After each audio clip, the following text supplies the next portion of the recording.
Stop calling it a season of waiting when it's really a season of wasting.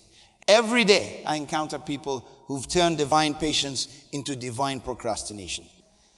They're experts at spiritualizing their stagnation. They've mastered the art of making lethargy look like listening to God. They've perfected the practice of turning their fear into false humility.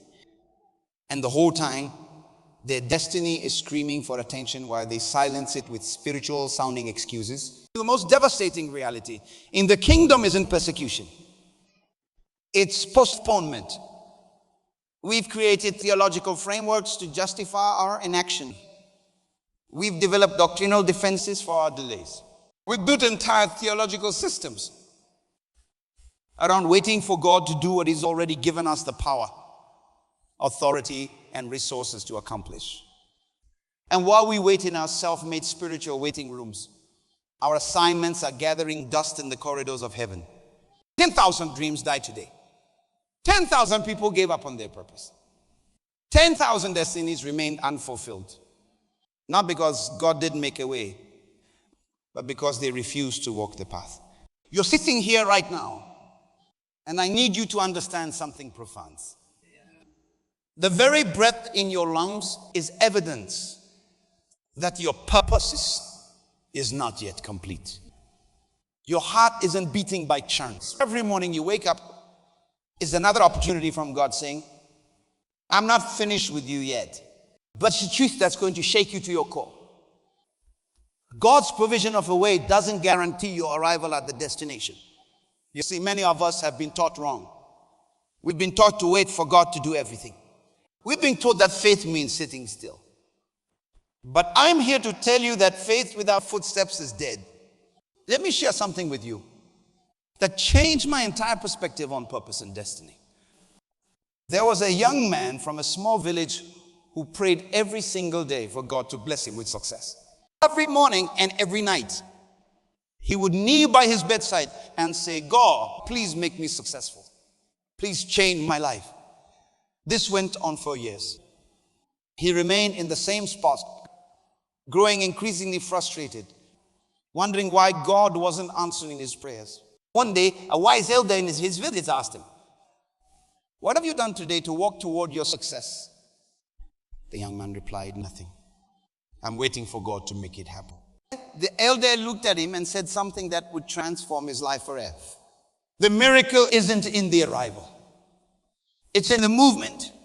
You see, when God parts your Red Sea, He still expects you to walk through it. The miracle isn't just in the parting of the waters. It's in your courage to take that first step onto the seabed. Your feet might get muddy. You might feel the walls of water on either side and be terrified. But that's what faith in action looks like. Some of you have been sitting on dreams that God planted in your heart years ago. You've been waiting for the perfect moment, the perfect circumstances, the perfect alignment of the stars. But perfection is the end. God didn't call you to be perfect. He called you to be purposeful. You're wondering why doors haven't opened. When was the last time you knocked? You're asking why opportunities haven't come your way. When was the last time you positioned yourself where opportunities could find you? You're questioning why God hasn't shown you the entire path. My friend, God rarely shows us the complete staircase. He simply asks us to take the first step. Right now, in this very moment, there's someone here who needs to understand that your excuses are not your identity. Your past failures are not your future forecast. Your current circumstances are not your permanent condition. But you must make a decision today. Will you be a spectator in your own love? Or will you become a participant in your own rescue? Let me break this down even further. In the realm of purpose, there are three types of people. Those who wait for things to happen, those who wonder what happened, and those who make things happen. The first group sits in the boat praying for fish. The second group complains about the lack of fish. But the third group picks up their nets and goes fishing. God's provision often comes disguised as opportunity. It comes wrapped in work clothes. It shows up as a small beginning that your ego wants to despise. But here's the divine paradox. The same God who can do exceedingly abundantly above all we could ask or think chooses to work through our willing participation. Think about the birds of the air that God feeds. Yes, He provides for them, but have you ever seen God throw worms into a bird's nest? No. The bird has to fly out and find the worms. The provision is there, but the bird must participate in the process. You're waiting for God to write your story, but He's already given you the pen. You're waiting for Him to open doors, but He's given you legs to walk to the door and hands to knock. You're waiting for Him to change your life, but He's waiting for you to use the tools He's already placed in your hands. Some of you need to hear this. Your breakthrough is not in your waiting. It's in your walking, your meditation alone. It's in your movement. Your destiny is not in your dreaming. It's in your doing. Remember the story of the man who was trapped on his rooftop during a flood? He prayed for God to save him. A boat came by, but he said, no thanks, God will save me. A helicopter came, but again he said, no thanks, I'm waiting for God. Eventually, he drowned. When he got to heaven, he asked God, why didn't you save me? God replied, I sent you a boat and a helicopter. What more did you want? How many boats and helicopters has God sent you away that you've ignored because they didn't look like what you expected? How many opportunities have you missed because they required you to get uncomfortable? How many blessings have passed you by because they didn't come packaged the way you thought they should? Your purpose is too important to sit on. Your destiny is too valuable to waste. Your potential is too precious to squander. God has already made a way through your talents, through your abilities, through the opportunities around you, through the people He's placed in your life. But you must walk the path. You know what keeps me up at night? It's not the thought of failure. It's the thought of people dying full of untapped potential. It's the thought of someone carrying their dreams to the grave because they were too afraid to take the first step. That cemetery is the richest place on earth because it's filled with dreams that were never pursued, books that were never written, songs that were never sung, and businesses that were never started. But you're not going to be one of those statistics. Not today. Not on my watch. Because today we're going to understand something powerful about the partnership between divine providence and human responsibility. Let me share a profound truth with you. God's promise of provision is not an invitation to passivity. When God gave the Israelites the promised land, He didn't say, sit here and I'll teleport you there. He said, I have given you the land. Now get up and possess it. The promise was the provision. The possession required their participation. Some of you are frustrated because you've been praying for harvest but haven't planted any seeds. You've been asking God for strength but haven't stepped into the gym of life. You've been begging for wisdom but haven't opened the book of instruction. You've been crying out for financial breakthrough but haven't developed your skills or value in the marketplace. The problem isn't that God isn't making a way. The problem is that we've misunderstood what the way looks like. We want instant microwave success in a crockpot world. We want to bypass the process and jump straight to the promise. But here's the truth of the promise. The journey is part of the jewel. The development is part of the destiny. Right now, somebody needs to understand that God's way often starts with what's in your hands. When Moses stood before the burning bush, questioning his ability to lead, God didn't give him a new staff. You asked him, what's that in your hand? The ordinary rods Moses had carried for years became the instruments of extraordinary miracles. But first, Moses had to throw it down. What's in your hand today? What skills, talents, relationships, or resources have you been taking for granted? What ordinary tools has God already given you that you've been overlooking? Because they seem too simple, too basic, or too ordinary. Some of you are waiting for God to give you something new. when he's telling you to use what you already have. You're waiting for a new job when he's telling you to excel where you are. You're waiting for new relationships when he's telling you to invest in the ones you have. You're waiting for a new opportunity when he's telling you to maximize the opportunity that's right in front of you. Let me break this down even further. Success is not a spiritual lottery where some people get lucky and others don't. It's a spiritual law like gravity. If you plant, you will reap. If you seek, you will find. If you knock, doors will open. But notice the consistent theme here. All these promises require your action first. You see, faith is not passive. It's participatory. When the blind man cried out to Jesus for healing, Jesus didn't just speak the word. He made clay, put it on the man's eyes, and told him to go wash in the pool of Siloam. The miracle required the man's participation. He had to get up, find his way to the pool, and wash his eyes. Some of you have been asking God why he hasn't healed your situation. But you haven't gone to your Siloam. You haven't taken the steps he's already shown you. You haven't made the changes he's already revealed to you. You haven't applied the wisdom he's already given you. The way is there, but it requires your walking. The door is there, but it requires your knocking. The opportunity is there, but it requires your seeking. God's provision doesn't eliminate your participation. It empowers it. Sometimes the way God makes isn't the way we want. Sometimes it comes disguised as a problem that develops our character. Sometimes it appears as a challenge that strengthens our resolve.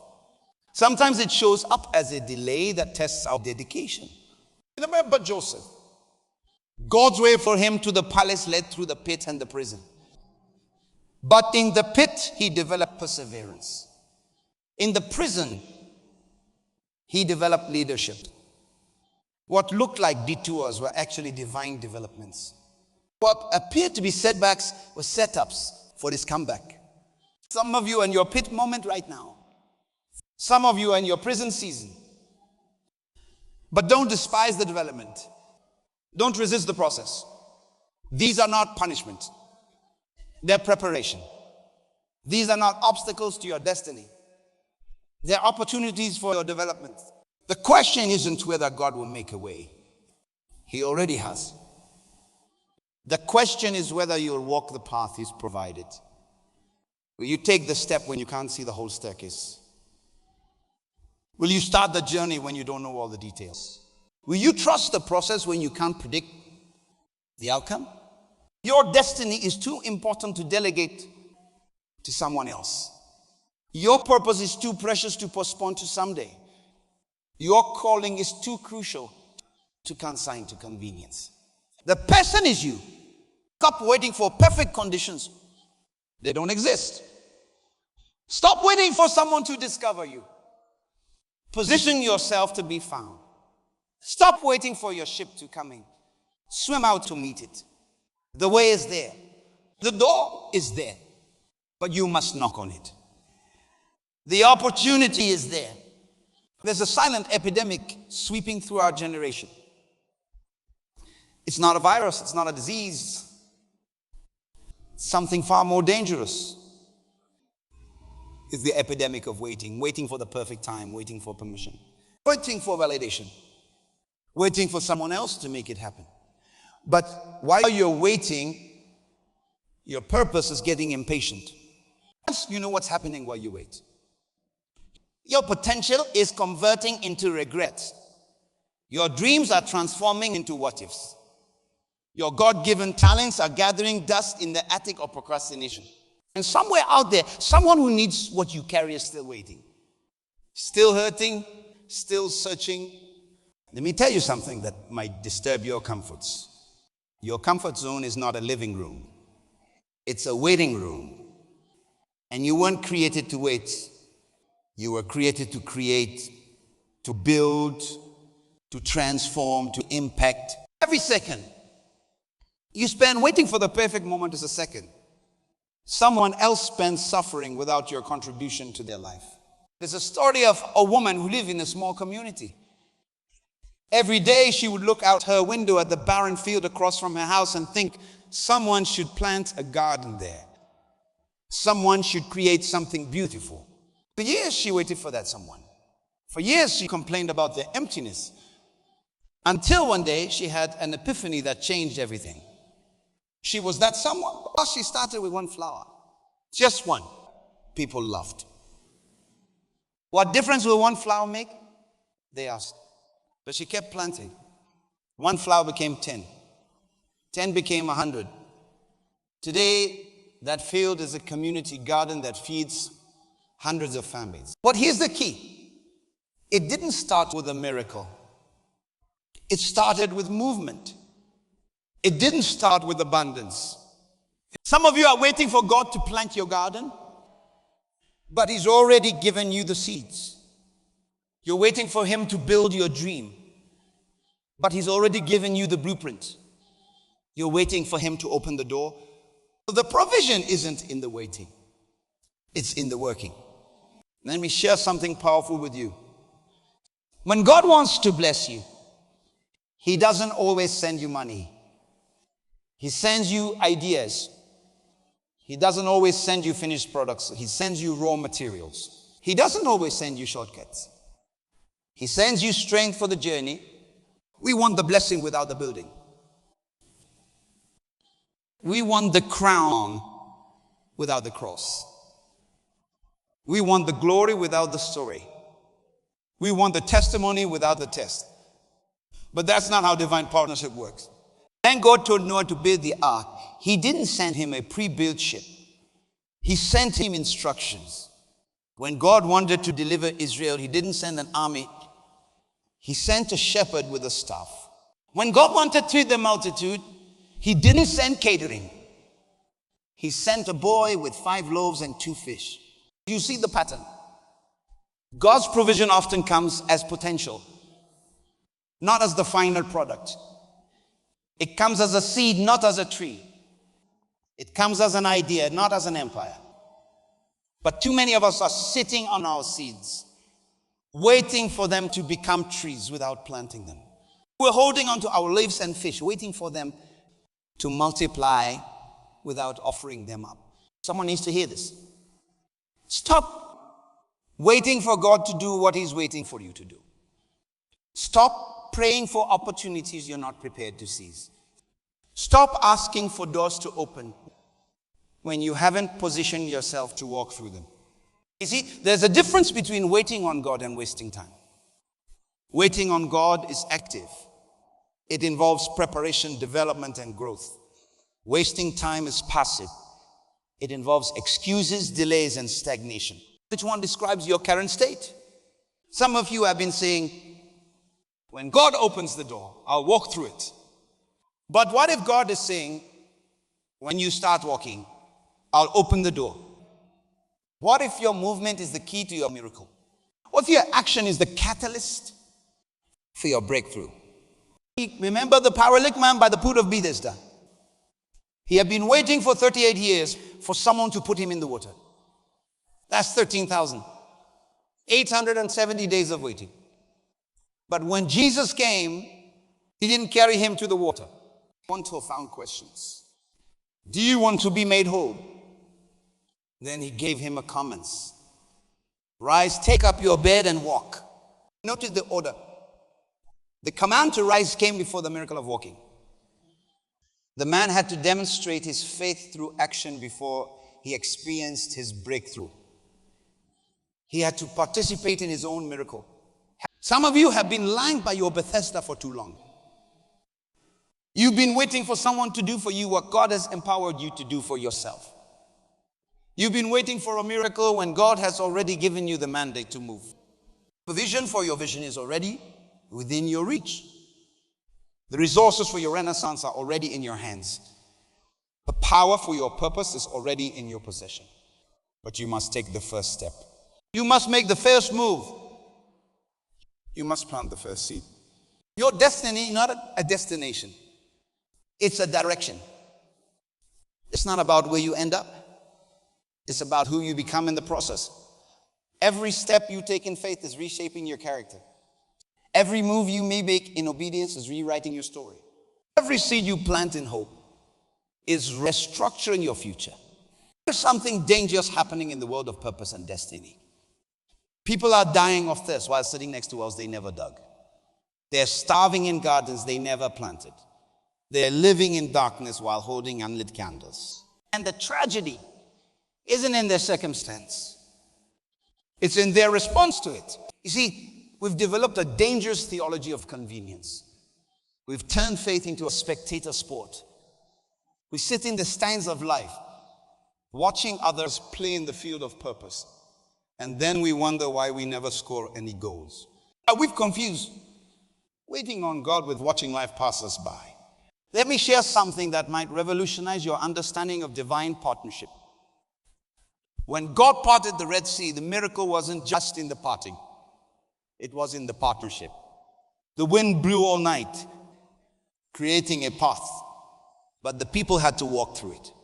The miracle was in the mixture of divine intervention and human participation. Some of you are praying for God to move mountains.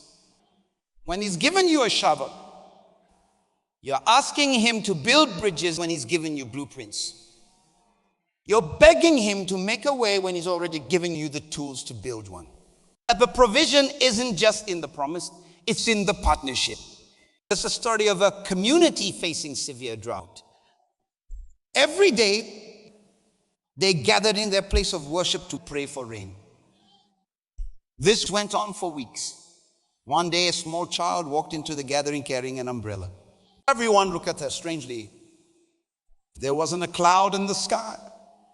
She simply said, if we're praying for rain, shouldn't we be ready for it? But child understood something. Many of us have forgotten. Faith without preparation is presumption. Prayer without participation is performance. Vision without action is just a daydream. You say you believe God will make a way? Then why not be preparing for the opportunity? You say you trust His provision? Then why aren't you developing your skills? You say you're waiting for His timing. Then why aren't you using this waiting season to get ready? Some of you need to hear this. Your preparation is part of your prophecy. Your development is part of your destiny. Your growth is part of God's glory. The door He opens often requires the development you undertake. Stop asking God to bless what you're not willing to build. Stop asking Him to multiply what you're not willing to manage. Stop asking Him to increase what you're not willing to improve. The provision of God often flows through the preparation of man. Let me break this down even further. When a farmer prays for a harvest, God doesn't send trucks of produce. He sends seeds, soil, and seasons. The farmer must then partner with the provision by planting, watering, and tending. The miracle isn't just in the harvests. It's in the husbandry. Some of you are crying out for harvest, but refusing to handle the heat of planting season. You want the fruits without the fertilizer. You want the crown without the cross. You want the glory without the grounding. But that's not how divine partnership works. Think about David. Before he faced Goliath, he faced lions and bears. Before he wore a crown, he carried a staff. Before he led armies, he led sheep. What looked like insignificant assignments were actually divine appointments. What seemed like small responsibilities were supernatural reservoirs. Your current situation isn't your final destination. It's your preparation station. That small assignment you're despising is developing your character. That mundane task you're resenting.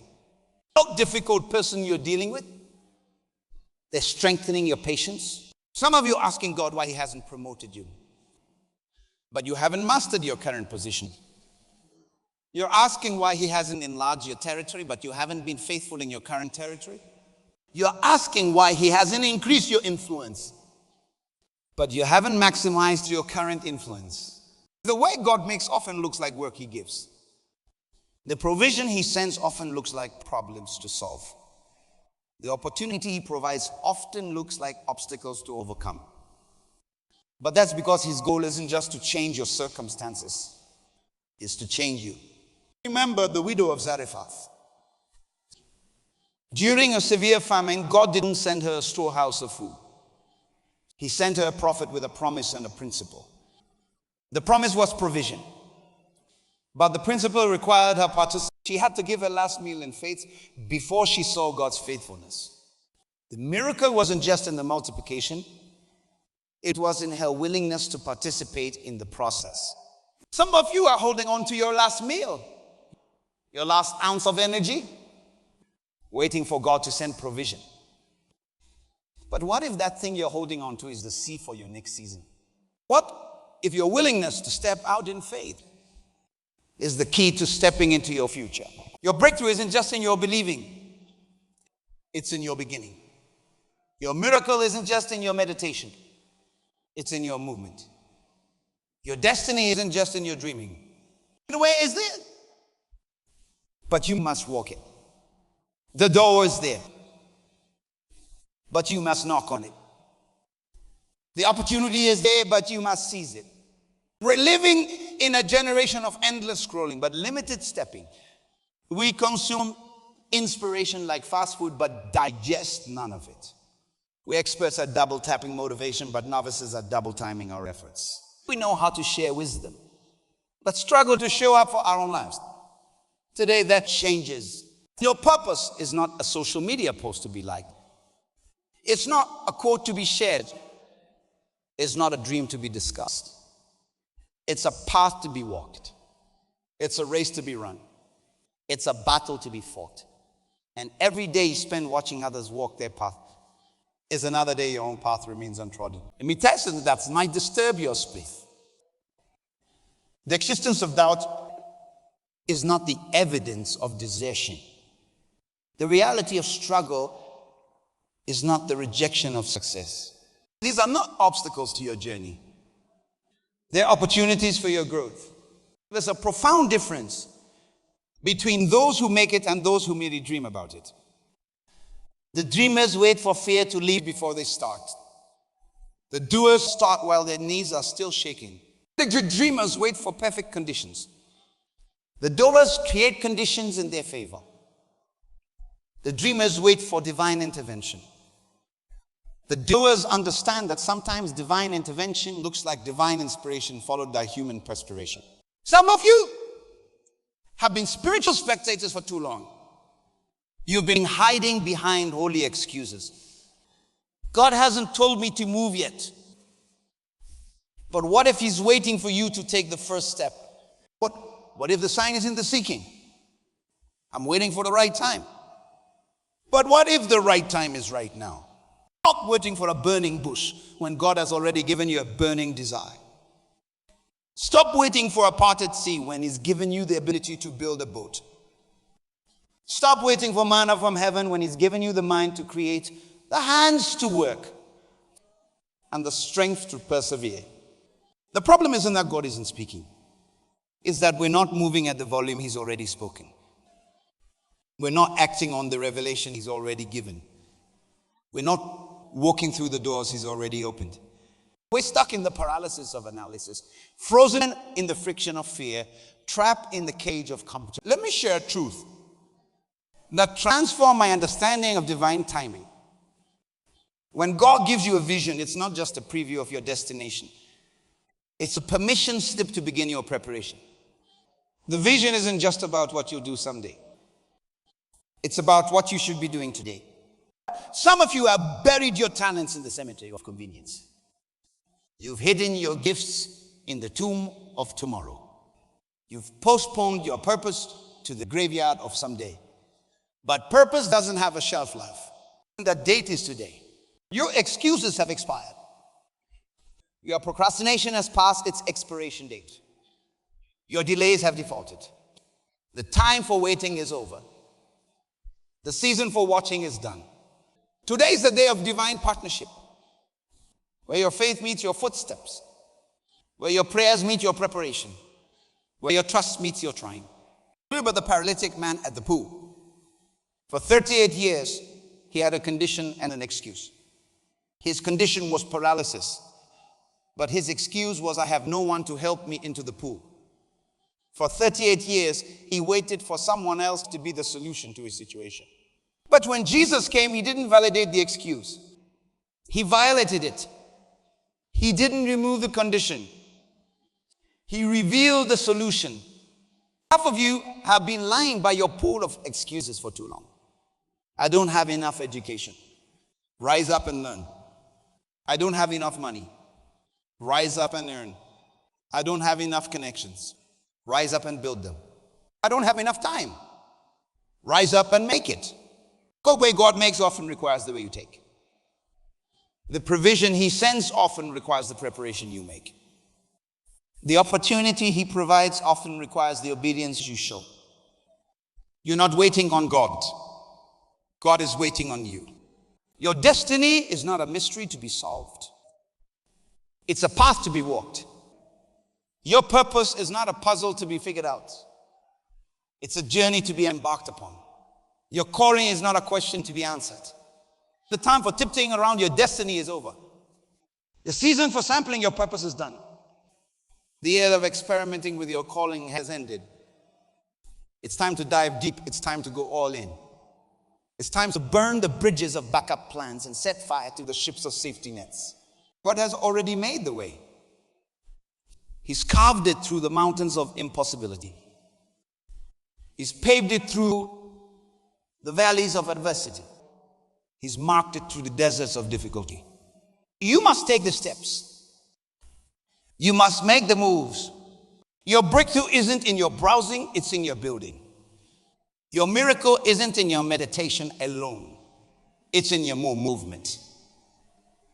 Your destiny isn't in your dreaming. It's in your doing. The blessing is in the building. The increase is in the investment. So rise up, destiny walker. Stand up, purpose pursuer. Step up, calling carrier. Your time is now. Your season is here. Your moment has come. Don't wait for it. Don't pray for it without preparing for it.